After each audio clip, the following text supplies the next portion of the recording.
Madam सबसे पहले तो मैं आग्रह करूंगी कि इसके फाइनेंस बिल का नाम बदल के टैक्स ट्रैप बिल होना चाहिए, क्योंकि ऐसा एक जाल है which traps everybody in it. If you earn money, you pay tax. If you spend money, you pay tax. If you save money, you pay tax. If you invest money, you pay tax. If you pay tax also, you have to pay tax in the form of a cess or something. So, अमीर हो, गरीब हो, बुजुर्ग हो, बच्चा हो, विकलांग हो, हर एक को इस टैक्स के जाल में जब फंसा लिया है, तो why should it be called finance bill?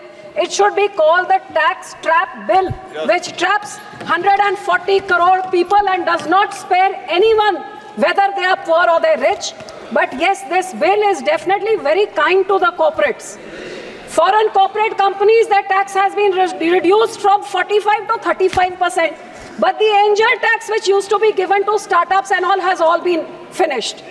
The budget which lowered in 2019, even domestic businesses and corporate tax or domestic was also lowered in 2019, लेकिन 10 साल बाद सिर्फ फॉरेन कंपनीज के लिए. तो क्या बात है कि 10 साल बाद सरकार का प्यार अपनों के साथ नहीं लेकिन विदेशियों के साथ बढ़ गया है. ये बहुत दुख की बात है. And I will also say that taxing life and health insurance is nothing less than tax terrorism. The Constitution enshrines the right to life, and here this government is putting 18% tax on something like that is nothing less than shameful. और हर तरफ से जो गरीब होता है, जो छोटा इंसान आगे बढ़ना चाहता है, उसी के साथ पक्षपात किया गया है. आज कॉर्पोरेट टैक्स में उनको तो सिर्फ 25% टैक्स देना होता है, लेकिन पार्टनरशिप और प्रोप्राइटरशिप को 30% देना होता है.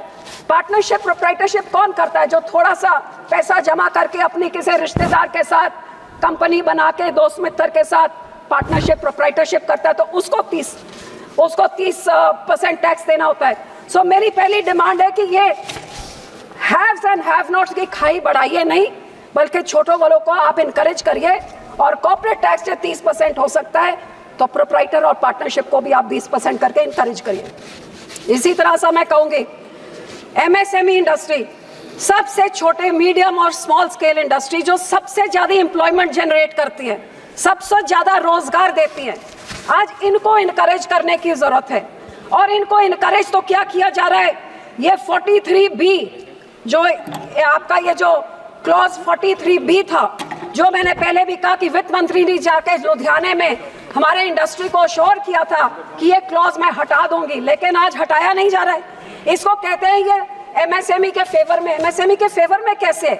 जो एमएसएमई को 15 दिन में पैसे देने हैं और 15 दिन में ये ना दिए तो आपके सारे टैक्स इंसेंटिव्स खत्म हो जाते हैं, तो लोगों ने छोटों वालों से लेना ही छोड़ दिया, क्योंकि 15 दिन की जगह दूसरे वाले से तो 45 दिन में पेमेंट करनी होती है, तो 45 वाले से बड़े दिन बड़ी कंपनियों से लेने लग गए और छोटे छोटे सारे खत्म हो रहे. So this is totally anti MSME.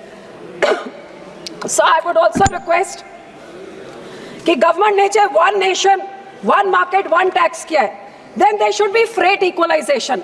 अब स्टील जहां पे मैन्युफैक्चर होते हैं वहां से जो आसपास के जो राज्य हैं उनको सस्ती रेट पे मिलता है, लेकिन पंजाब जो लैंडलॉक्ड है, पोर्ट से दूर है, मैन्युफैक्चरिंग से दूर है, वही स्टील जब हमें खरीद रहा है तो वो महंगा पड़ता है, जिस करके हमारे उस चीज़ से बनने वाली चीज़ें वायबल नहीं होती, सो कम्पिटिटिव नहीं रहती, जिस करके freight equalization is very important.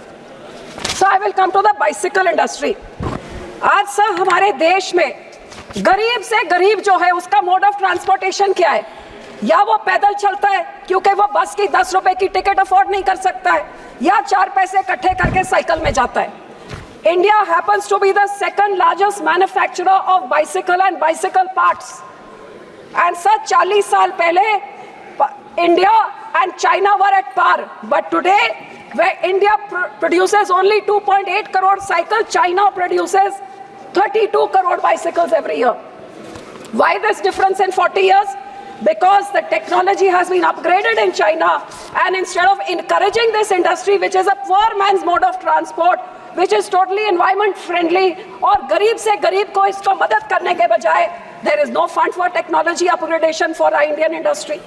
There is no micro financing कि ये pollution free mode of transport जो गरीब के लिए इसको कोई micro financing करे. More than 30 crore people जो गरीब चौकीदार का काम करता है दुकान में, वो पैदल चल के जाता है क्योंकि बस का 10 रुपए का भाड़ा नहीं भर सकता। उसको आप साइकिल को सस्ता करें ताकि वो बेचारा भी रह सके। एंड सम MSME इंडस्ट्री के साथ there has been such a bias that the credit linked capital subsidy scheme, which has been increased, which we used to get 15 lakhs you used to get back if you had a 1 crore limit and you took a bank loan to upgrade your machinery. But now they have increased the limit to 5 crores, but they have taken back the subsidy, which means that now the government is saying that no subsidy, but the limit can be 5 crores, you can take a loan. But the subsidy was very important for the MSME to be able to upgrade their machinery. Same way, sir, I would also say that while this machinery, this is one scheme, the other one was, so the PLI scheme also favors people who have 200 crore turnover. What happens to the MSME? Why is MSME not included in the PLI scheme? So there was a scheme also for small MSME that government listed fares abroad. If you were a woman entrepreneur, you got on your ticket, you got 80% subsidy. If you were small micro, you got 85-90% subsidy. Government has disbanded that scheme. These people used to go to these fairs and get good technology with which they used to upgrade their products. Now it's been disbanded. They say go put up a fair, put up a stall which costs 45 lakhs. So kaun MSME can put up 45 lakhs ke stall? So I would request that to encourage the knowledge sharing and also to technology transfer, please encourage and bring back these CLI ICS scheme. So my next point is on agriculture machinery. It is very unfortunate that tax rationalization has not been done on agriculture and their machinery and their implements. 1.4 billion people are fed by those farmers who toil day and night. So आपने ना तो आमदन दुगनी करी 2022 में, ना इनको MSP दिया, लीगल गारंटी जो आपने प्रॉमिस किया था, ना इस बजट में किसानों के लिए कुछ है। तो कम से कम जो एग्रीकल्चर इम्प्लीमेंट्स है, which is 18 and 28%, their output they can only get 12% GST, but the input is 18 and 28. I request that this be rationalized, if not removed, which is very important to encourage the farmers. So lastly, I would like to, last point, sir, I would like to talk about Punjab's debt trap, where in the last 8 years, Punjab has been pushed into such a financial debt trap that अपना हमारा loan जो 3.25 लाख करोड़ होता था 2022 में, आज 4.25 लाख करोड़ हो गया है. At state's debt to GSDP ratio 47.6%, we are second highest in the country. So our industry, which used to contribute to the GDP of the state at 28.5% in 2012, has come down to 25.5%, loss of 3%. Because of mismanagement of the Congress Aman Aadmi, and on the second hand BJP giving tax concessions to all our neighbouring states, and our industries have all run out of Punjab. Due to deindustrialization, the farmer is already in distress with high farmer suicide, which has led to such high unemployment that Punjab's unemployment rate, just 1 minute sir, Punjab's unemployment rate is double that of the nation. So I would request sir that our state is the only one that does not have its capital. The capital is a hub from which funds are collected. Our Chandigarh be given to us, and since 1970 where we haven't got our capital, all the money that has been collected by the central government be given to Punjab and compensated. Our borders, the Wagah border and the Hussainiwal border be opened for trade. Thank you. So that our industry, our farmers and our youth can all prosper in Punjab. This I request. Thank you.